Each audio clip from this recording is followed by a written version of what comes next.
अरे हम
সুপ্রিয় শিক্ষার্থীবৃন্দ,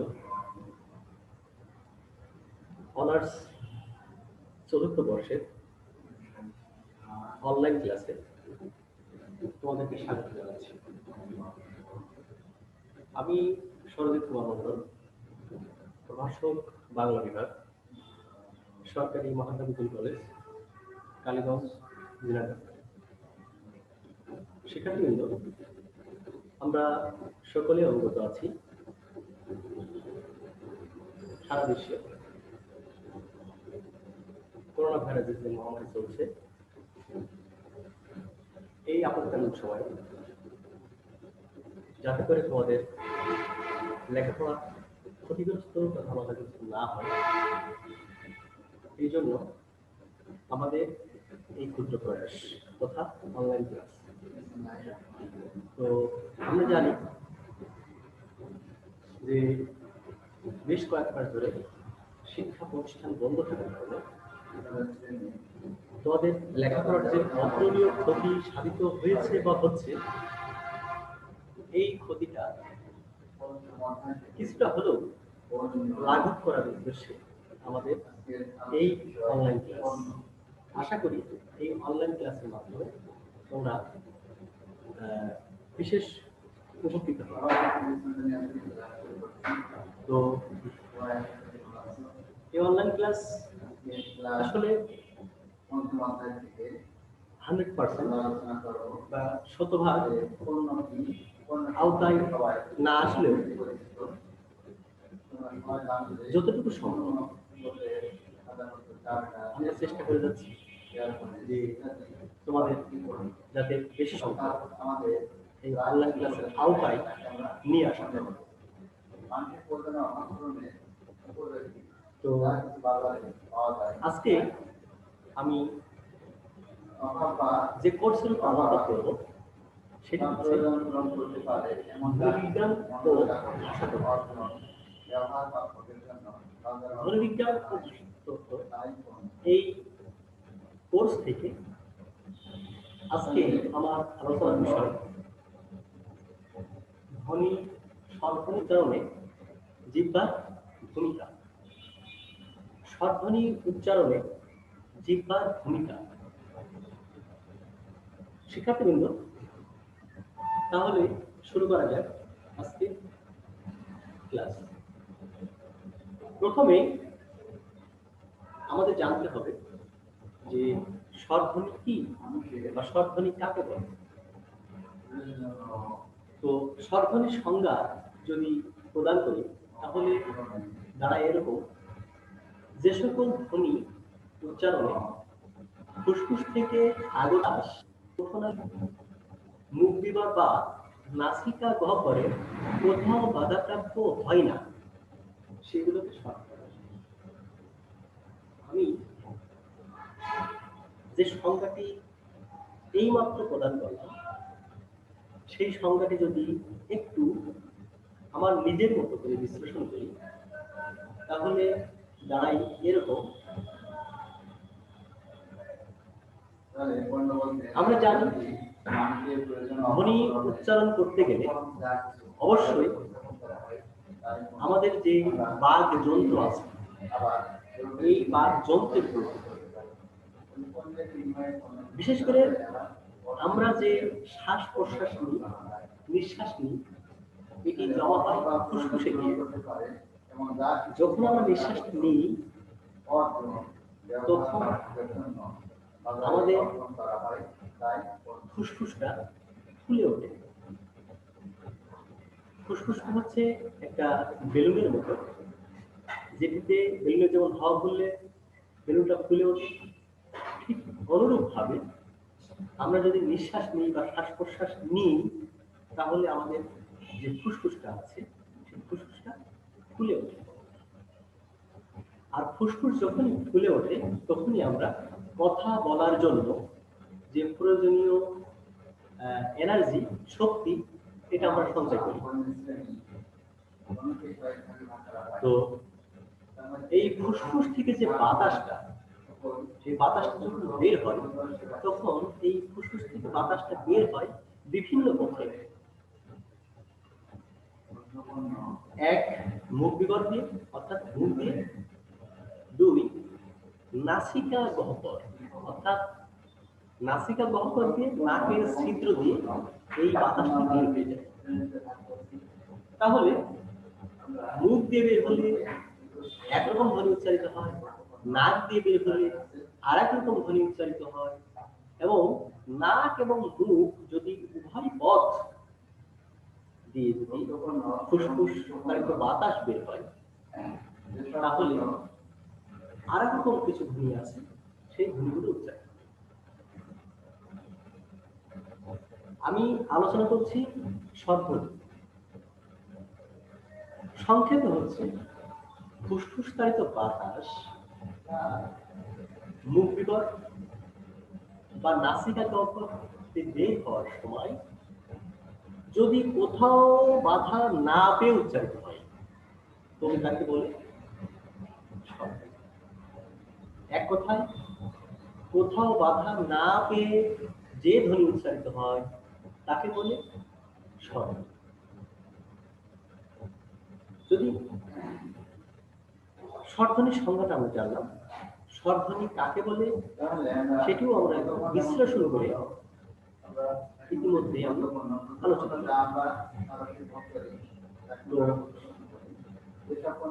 আমরা জানি যে প্রতিটি স্বরধ্বনির একটি উচ্চারণগত দিক এবং একটি শ্রুতিগত দিক থাকে। আমি আবার বলছি, প্রতিটি ধ্বনিরই একটি উচ্চারণগত এবং একটি শ্রুতিগত দিক থাকে। অর্থাৎ ধ্বনিকে আমি কিরকম উচ্চারণ করছি, আবার ওই ধ্বনিটি আমার কাছে শুনতে কেমন লাগছে, দুটোটি। বক্তা তার বাক প্রত্যঙ্গের মাধ্যমে ধ্বনি সৃষ্টি করলেও যে সকল ধ্বনি বক্তার নিজের ও শ্রোতার কর্ণকুহরে বা কানে একই রকম প্রতিক্রিয়া সৃষ্টি করেন না। আমি আবার বলছি, বক্তা যখন একটি ধ্বনি উচ্চারণ করেন, মুখে বলেন, তখন এটি যখন শ্রোতা শোনে, তখন তার কানে, অর্থাৎ শ্রোতা, বিভিন্ন রকম শ্রোতা আছে, সেই শ্রোতাগুলোর কানে একই রকম প্রতিক্রিয়া সৃষ্টি করে না। শ্রোতার কোন শ্রোতার কানে একরকম প্রতিক্রিয়া সৃষ্টি করে, কোনো কোনো শ্রোতার গানে অন্যরকম প্রতিক্রিয়া সৃষ্টি করে। এই কারণেই ভাষাবিজ্ঞানী ড্যানিয়েল জোন্স, আমি আবার বলছি ড্যানিয়েল জোন্স স্বরধ্বনির সংজ্ঞা প্রসঙ্গে বলেন, অর্থাৎ ড্যানিয়েল জোন্স স্বরধ্বনির একটি প্রামাণ্য সংজ্ঞা প্রদান করেছে। সেটি এরকম: সাধারণত বা সাধারণ বাক্যমালায় গোলমালি ও মুখগার দিয়ে নিষ্ক্রান্ত হওয়ার সময় কোথাও বাধাপ্রাপ্ত না হয়ে বা কানে প্রতিক্রিয়া সৃষ্টি করে এমন চাপা না খেয়ে যে ঘোর জাতীয় যে সকল ধ্বনি উচ্চারিত হয় তাকে ভাওয়েল বলে। অর্থাৎ ড্যানিয়েল জোন্স যে সংজ্ঞাটি প্রদান করেছেন, আমি আমার নিজের যে সংজ্ঞাটি প্রদান করেছি, সাধারণত সংজ্ঞাটি সবকিছু যদি সার কথা বা মূল কথা বলি তাহলে দাঁড়ায় এরকম যে আমরা যে ধ্বনিগুলি উচ্চারণ করি সেই ধ্বনিগুলি উচ্চারণ করার সময় আমরা যে বাতাসটা ব্যবহার করি, যে বাতাসটি নির্গত হয় ফুসফুস থেকে, সেই বাতাসটি নির্গত হওয়ার সময় সেই বাতাসটি কোথাও না কোথাও বাধা পায় না, কোথাও বাধা পায় না, বাধা না দিয়ে উচ্চারিত হয়। সেটি হচ্ছে তোমার স্বরধ্বনি। তাহলে আমরা যে মূল কথা বা সার কথা জানলাম যে ফুসফুসচারিত বাতাস কোথাও বাধা না পেয়ে উচ্চারিত হলে তাকে বলছে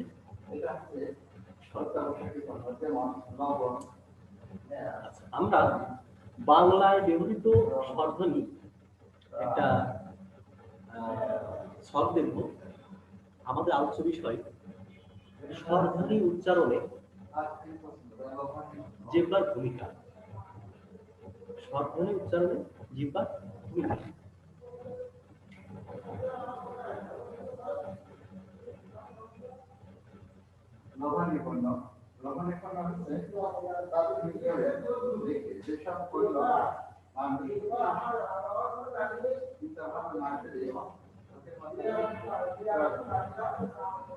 বাংলায় ব্যবহৃত স্বরধ্বনি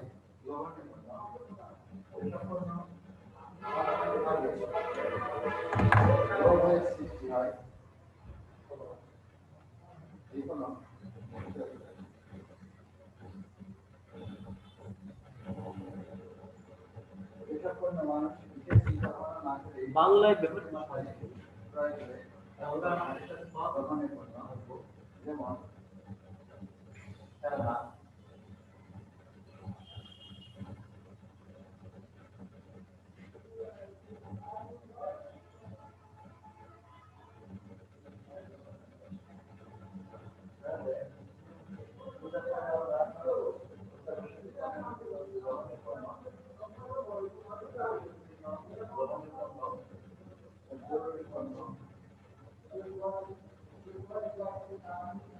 এখানে অবস্থান সম্মুখ অবস্থান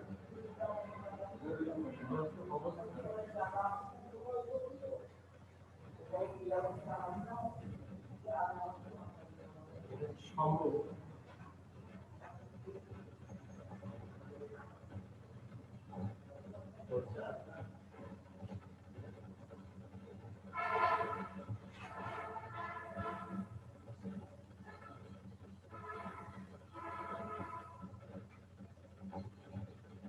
উচ্চ, মধ্য এবং নিম্ন।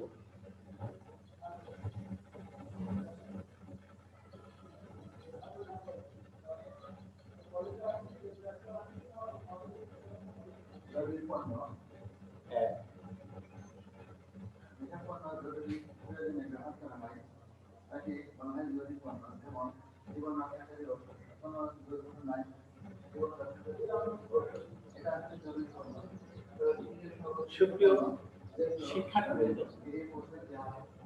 একটু লক্ষ্য করুন বোর্ডের দিকে। বাংলায় ব্যবহৃত স্বরধ্বনি,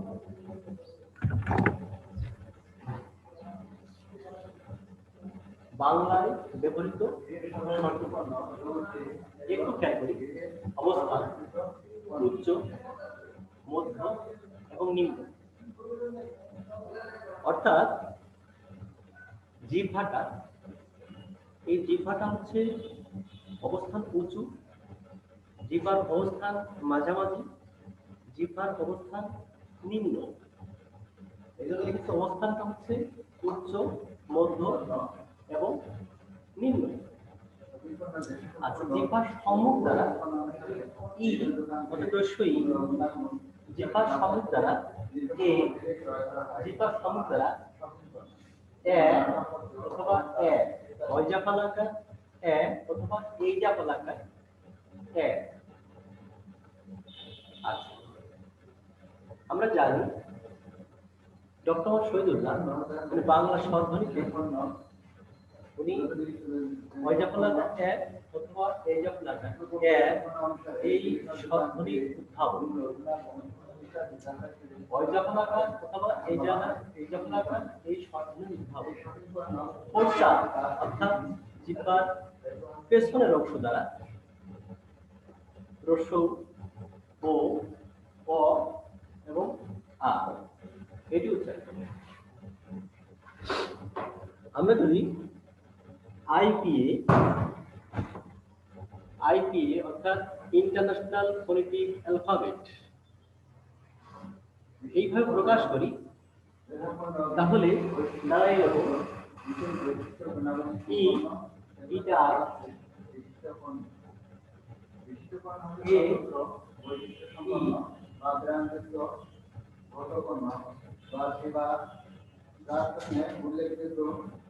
এ, এটা এইভাবে প্রকাশ পায়। দর্শকটা ইউ, ওটা হচ্ছে ও, ওটা কোন বর্ণের আকৃতি না, এটা একটা সাংকেতিক চিহ্ন, ঠিক এরকম। আর সুপ্রিয় শিক্ষার্থীবৃন্দ, আমরা দেখতে পাচ্ছি অবস্থানটি উচ্চ, মধ্য এবং নিম্ন। সম্মুখ দ্বারা রস্বই এ বা এ, উচ্চারণটা এ, সেটা ওইজা পালাকার হতে পারে, এটা এইজা পালাকার হতে পারে। পশ্চাৎ রস্ব ও, অ এবং আ।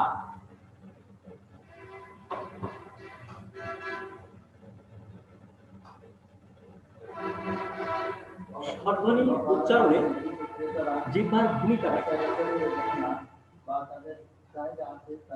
বলা হয়ে থাকে। জিহ্বাই হচ্ছে বাকযন্ত্রের প্রাচীনতম অঙ্গ। হিন্দি, উর্দু ভাষায় সেজন্য জিহ্বাকে বলা হয় জবান। হিন্দি বা উর্দু ভাষায় জিহ্বাকে বলা হয়ে থাকে জবান, যার আসল অর্থ হচ্ছে কথা। জবান শব্দের অর্থ হচ্ছে কথা। যেভাবেই বলা হোক না কেন, বাকযন্ত্র হিসেবে জিহ্বার ভূমিকা বা গুরুত্ব শুধু অপরিসীম। এটি না থাকলে সত্যি মানুষ কথা বলতে পারত না। যাদের জিহ্বার গড়নে ত্রুটি থাকে বা কারো কারো স্বাভাবিক কারণে জিহ্বায় অসুবিধা ঘটতে পারে, আবার এমন কেউ আছে যাদের জন্মগত জিহ্বায় জন্মগত ত্রুটি থাকে। যদি এরকম সমস্যা থেকে থাকে তাহলে তাদের কথা বুঝতে সমস্যা হয় বা তাদের কথা বলতেও সমস্যা হয়, বুঝতেও সমস্যা হয়। শিক্ষার্থীবৃন্দ, আমাদের আলোচনার বিষয় স্বরধ্বনি উচ্চারণে জিহ্বার ভূমিকা। আমরা জানি জিহ্বাকে যদি আমরা ভাগ করি, শ্রেণী ভাগ করি, তাহলে আমরা জিহ্বাকে 3 ভাগে ভাগ করতে পারি।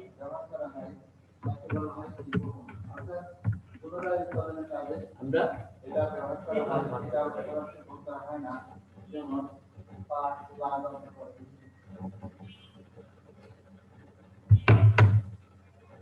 এক